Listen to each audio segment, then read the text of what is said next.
কোনে যে পড়বে না আল্লাহ জানে। আল্লাহ নারীরা বিমান চালাতে পারে, নারীরা বাস চালাতে পারবে না? চালক বলবো না, পাইলট।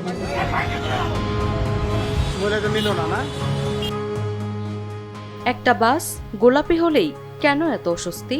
রাজধানীর রাস্তায় নারীদের জন্য আলাদা বাস নামতেই যেন কারো কারো চোখে সেটাই হয়ে গেল হাসি তামাশার বিষয়। সামাজিক যোগাযোগ মাধ্যমে শুরু হয়েছে কটাক্ষ, ব্যঙ্গ আর নানা আপত্তি। অথচ প্রশ্নটা খুব সোজা, একজন নারী নিরাপদে স্বস্তিতে গন্তব্যে পৌঁছাতে চাইলে তাতে আপত্তি কোথায়? নারীরা বিমান চালাতে পারে, নারীরা বাস চালাতে পারবে না? মহিলা বাস সার্ভিসের দোতলার পাইলট হিসেবে আমি নিজেকে গর্বিত মনে করছি। অথচ এই আপত্তিটাই দেখিয়ে দিচ্ছে আমাদের সমাজের আসল চেহারা। একজন নারী যখন নিজে গাড়ি চালিয়ে অন্য নারীদের নিরাপদে পৌঁছে দেওয়ার চেষ্টা করেন, তখন সেটাকে সাধুবাদ জানানোর বদলে আমরা ব্যস্ত হয়ে পড়ি রসিকতা খুঁজতে। একটা বাসের রং গোলাপি হওয়া মাত্র সেটা হয়ে ওঠে মিম ম্যাটেরিয়াল। অথচ প্রতিদিন হাজারো নারী গণপরিবহনে উঠতে গিয়ে গা শিউরে ওঠা অভিজ্ঞতার মুখোমুখি হন।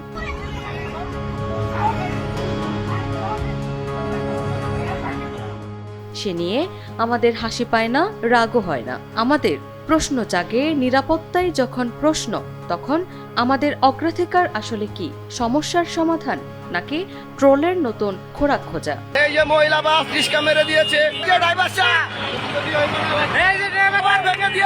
চালুর দিন থেকেই সোশ্যাল মিডিয়ায় পিঙ্ক বাস ঘিরে বইছে নেতিবাচক প্রচারণার ঢল। কোথাও নারী চালকের দক্ষতা নিয়ে টিপ্পনি কেটে বলা হচ্ছে ফ্লাইওভারে বাস তুলতে গিয়ে হিমশিম খাচ্ছেন পিঙ্কিরা, তাই পুরুষ চালকদের সাহায্য নিতে হচ্ছে।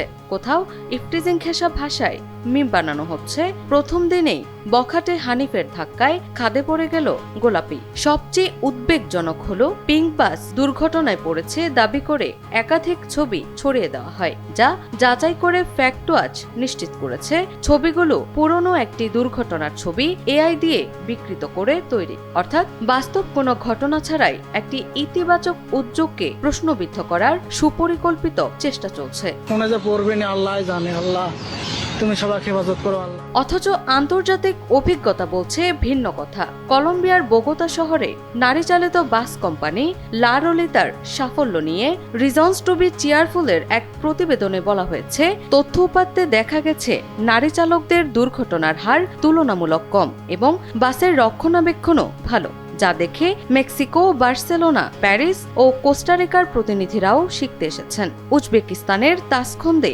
সম্প্রতি প্রথমবারের মতো নারীরা বাস চালানো শুরু করেছেন। জাতিসংঘ নারী সংস্থার এক প্রতিবেদনে এটিকে লিঙ্গ সমতার দিকে অগ্রগতি হিসেবে তুলে ধরা হয়েছে।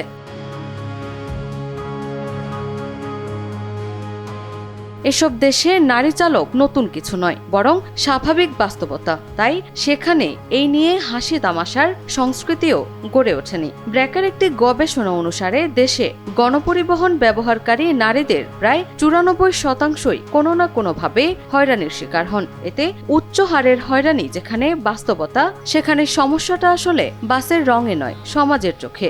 দরকার আসলে আরেকটা পিঙ্ক বাস নয়, দরকার মানসিকতার পরিবর্তন। অনেকেই মনে করছেন আলাদা ক্যাটাগরি কখনো চূড়ান্ত সমাধান নয়, এটা সাময়িক ব্যবস্থা মাত্র।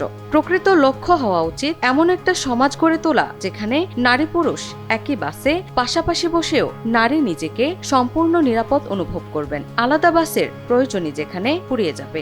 আসল চ্যালেঞ্জ বাসের রং বদলানো নয়, সাধারণ গণপরিবহনকে নারীর জন্য নিরাপদ করে তোলা।